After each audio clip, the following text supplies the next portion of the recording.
Hello there. Let's go ahead and test some of those common sense beliefs, ideas, and opinions by using that process of debunking that you learned about earlier. So, I'm going to present you with a couple statements. These are some opinions, some ideas, some beliefs. And I want you to think from society's perspective, right? Do you believe that a lot of people will believe these statements are common sense beliefs? They believe that these to be true or false, right? Let's see what you think here. So, the first statement: men who earn less than their wives do more housework than do men who earn more than their wives. True or false?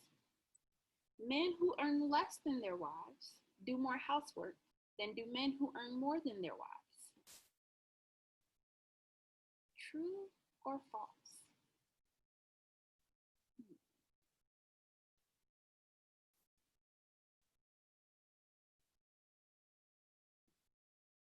So, a lot of people say true. The answer would be true. Why? Because if you're not bringing in more money, you're bringing in less money, not even the same, then odds are you have to pick up the slack somewhere else, right? And oftentimes, the easiest place and way to pick up the slack will be in the house, doing household chores and labor, right? However, the answer is false, right? It does not imply that a man necessarily works less than a woman. He only earns less. So we're assuming that the labor decreases because the money has decreased, which is not necessarily true. Another thing, too, would be something along the lines of gender roles.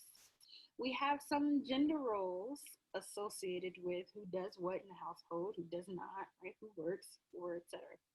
And so there's some men who still may view household labor and chores and tasks as a threat to their masculinity. Thus, even if they worked less, even if they earned less, they still may not complete any household work or chores. Something to consider. So the answer would actually be false. Next statement. Ready? All right. So most people on welfare don't want to work. True or false? Most people on welfare don't want to work. True or false? What are you thinking?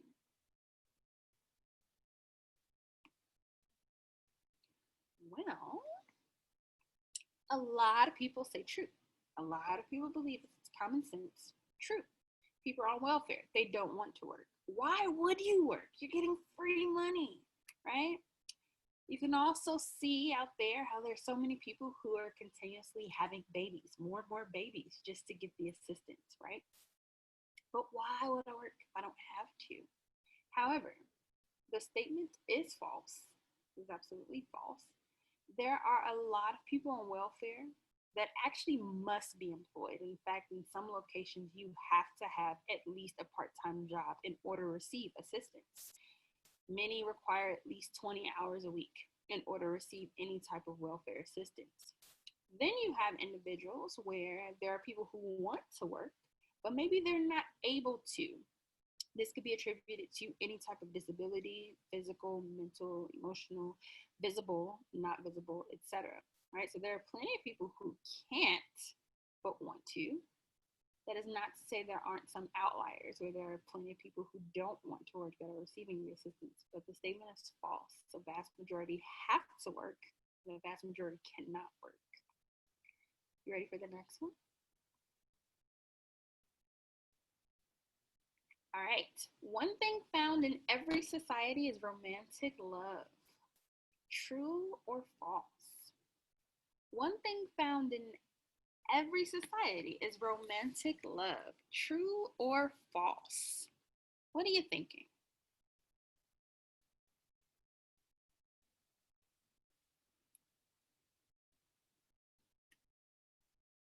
Hmm. True or false? Well, a lot of people say true. A lot of people say the answer to this will be true. It's common sense. You're going to find love. Now, if it's accepted or not, that's a whole nother story, right? Does it happen up front? Well, that's a whole nother story. But because of the variation, we're going to have to go with false with this statement. How do you define romantic love? Well, I could pretty much tell you in every society, we probably don't agree on the same definition as to what is romantic love. To us, we might not view arranged marriage as romantic love, but to someone else, it may be. We view our friendships with our close friends or our bonds with our family members as just that, our bonds, our friendship. And for some other people, that may be romantic love. If I were to ask you, how do you define romantic? Me and you probably wouldn't agree, let alone anyone else in this classroom would be on the same page. But then think about it, in other cultures, does that change? Does that vary? Absolutely.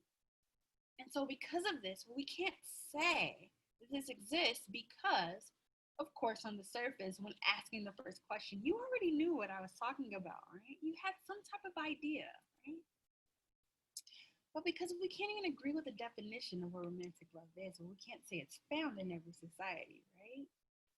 Because of course, well, the societies that have different versions of love or what romantic may mean, because it varies. So we can't say this is true. You ready for the next one? Human beings have a natural instinct to mate. True or false?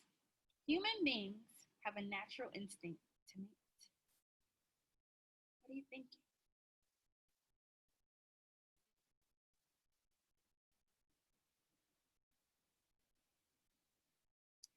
Human beings have a natural instinct to mate.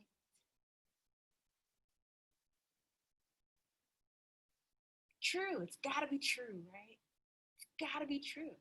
I mean, why else are we on this planet, right? You have your men, you have your women, biologically, scientifically. How does it work, right? But I'll be honest with you, there are quite a few reasons as to why this statement is actually false. Well, how would you define mate? Some people would just say simply just sexual intercourse. Some people will actually say sexual intercourse for the purpose of reproduction, having offspring. So we probably couldn't even agree universally as human beings. What does this term mean? I mean, think about it.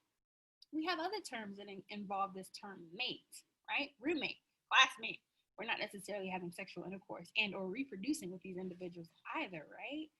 So this term is set in definition, not necessarily so. So there's one problem, right?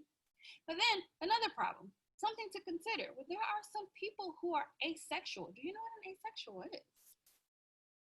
Well, I'll just give you a hint. We'll kind of come back to this sometime later on in the semester when we talk about gender and sexuality.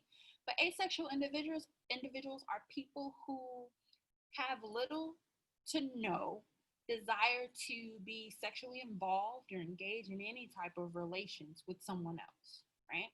Essentially, don't touch me, don't kiss me, none of that, right? There are also some individuals who do not wish to reproduce, to have offspring as well. So that also plays into the part where this statement is false. But you know what? A sociologist will actually tell you there's a completely different reason as to why this statement is false. Want to know what that is? Natural instincts.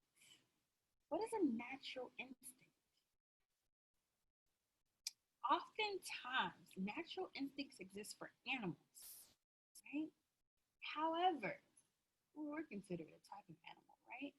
But it doesn't apply to us.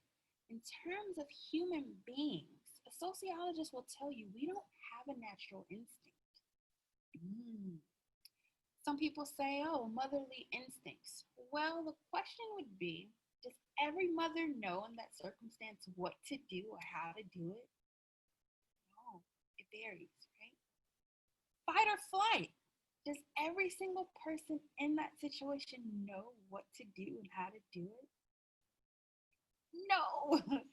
Not at all. And even still, when you find yourself in circumstances, odds are there's something that has happened in your life that has somewhat taught you what to do, what not to do, and also has triggered some type of physiological response based on the circumstance. So when you were a young child, you didn't know not to touch the stove. You just touched it. But now going forward, you know not to touch an iron, not to run into a house that's currently on fire, right? And so oftentimes we fail to acknowledge the process, the socialization process, and how that has taught us how to respond in certain circumstances. So we've been taught some of these things. So natural instinct, and we'll come back to this too when we talk about culture, chapter 2. Natural instinct is defined as a very complex behavior. And that complex behavior is something beyond just biological function or reflexes. Something much more difficult. It's a lot of thinking too, right? It's something that is unlearned. We're never taught it. Something unlearned. However, the one major key factor about a natural instinct and what makes a natural instinct, which distinguishes us as human beings from other animals, is that every single member of that species would exhibit the same behavior. So not every human being wants to mate. Sorry, excuse my dogs. Not every human being wants to mate. We can't even agree on what mating is, but on top of that, to say that we're born, we're never taught this thing, well, that's incorrect, because of course we're not born from mommy's belly knowing exactly what our genitalia is, how to use it, and what happens as a result of it, right? That makes this statement false. Pretty interesting, right? Did I blow your mind yet? You ready for the next one? All right, so women touch each other more during conversation, more so than do men. Women touch each other more during conversation, more so than do men. True or false? You think women touch each other more? Or men?